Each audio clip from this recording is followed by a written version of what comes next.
Na kando na hayo, shule ya upili ya wavulana ya Jomo Kenyatta huko Bahati katika kaunti ya Nakuru imefungwa kwa muda usiojulikana kufuatia usiku wa machafuko uliosababisha majeraha ya wanafunzi wawili, huku mali ya thamani isiyojulikana ikiteketezwa.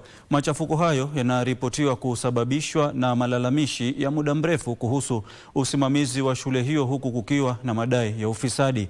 Wakati wa ghasia hizo, afisi za walimu, madarasa, maktaba na maabara ya kompyuta ziliteketezwa. Haya ndiyo yalikuwa matukio shuleni baada ya wanafunzi kuzua fujo huku wakichoma vifaa vya shule.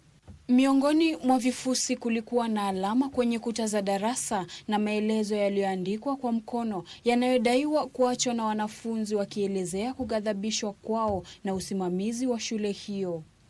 Tukichunguza kidogo, tunaambiwa kuna mkutano ya siasa ililetwa hapa ndani. Na ilipoletwa hapa ndani, wale wanasiasa wakagawa pesa. Katika kugawa pesa, kuna ile ingine waliambiwa wamenunuliwa ng'ombe watakula nyama. Baada ya nyama wakapewa soda na mkate. Kwa hivyo wanafunzi wakawa na hiyo resentment ndani yao.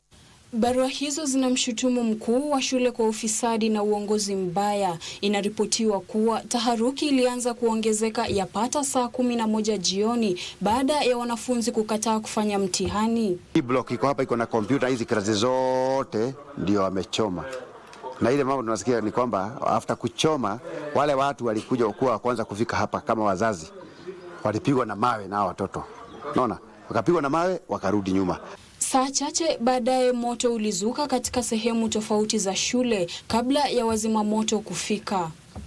Wakati wa tukio hilo, ofisi za walimu, madarasa, maktaba na maabara ya kompyuta ziliharibiwa. Wazazi pia wamelaumu usimamizi wa shule na bodi ya usimamizi kwa madai ya kupuuza maslahi ya wanafunzi licha ya mchafuko ya awali yaliyoripotiwa wiki 2 tu zilizopita. Ni kama bloko kama 5 zimechomwa zote. Mali ya dhamani imeharibiwa na watoto wetu na hatuna lingine la kusema. Sasa hata tukiambiwa tulipe hii sijui kama tutaweza.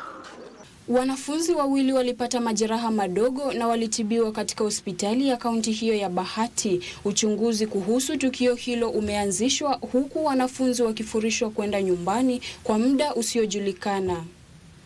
Noel Ongeso, Darubini.